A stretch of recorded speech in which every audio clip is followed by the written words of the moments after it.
parle. Chaque jour, Charles et Carole vous présentent la leçon de l'école du sabbat.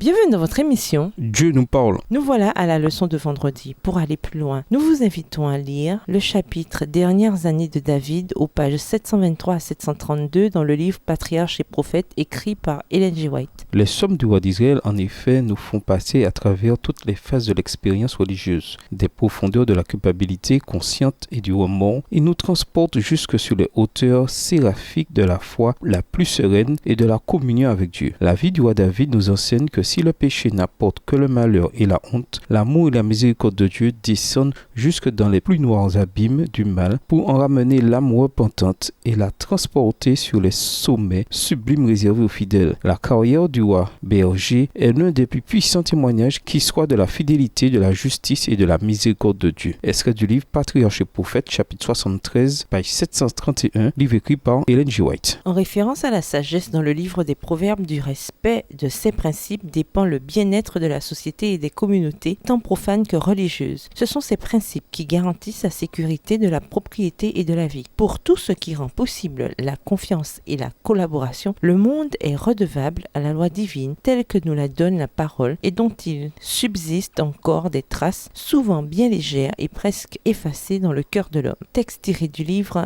Éducation au chapitre 15 à la page 121 écrit par Ellen G. White. À méditer, en quoi vous considérez-vous comme un leader ou dans une position influente? Comment être un agent de justice dans cet aspect de votre vie? Pensez à la culture et aux structures sociales de l'endroit où vous vivez. Comment pouvez-vous agir au sein du système existant pour améliorer le sort des nécessiteux? Pourquoi les principes de justice et d'équité sont-ils si importants pour bâtir une société forte? Tandis que le livre des Proverbes se concentre sur la sagesse pour bien vivre, que nous dit-il sur le caractère de Dieu? Résumé, les Sommes et les Proverbes sont deux livres particulièrement réglés sur les difficultés à vivre fidèlement malgré les expériences et les épreuves courantes de l'existence. Les deux offrent des aperçus de la vision de Dieu pour la société et sa préoccupation particulière pour les pauvres et les opprimés. Le cri des Sommes et la sagesse des Proverbes montrent que Dieu prend note de tout cela et qu'il intervient pour protéger ceux qui sont trop souvent ignorés ou exploités. Et si Dieu est comme ça, alors nous devrions l'imiter. Pour conclure, Paul nous dit d'être les imitateurs du Christ. Éphésiens 5, les versets 1 et 2. Lorsque Jésus était sur terre, il passa une bonne partie de son ministère à servir ceux qui étaient considérés comme les parias de la société. Si nous professons être disciples de Dieu, nous nous efforcerons de répondre aux besoins de nos semblables. Soyons un refuge pour les pauvres et cherchons la justice pour les affligés. Dans notre ministère envers les moins nantis, faisons-leur aussi découvrir le Sauveur et la vie éternelle. Lorsque nous assistons ces plus petits parmi nous, c'est le Christ que nous assistons. Au revoir. Et à demain si Dieu veut.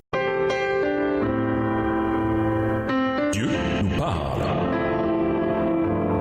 Chaque jour, Charles et Carole vous présentent la leçon de l'école du sabbat.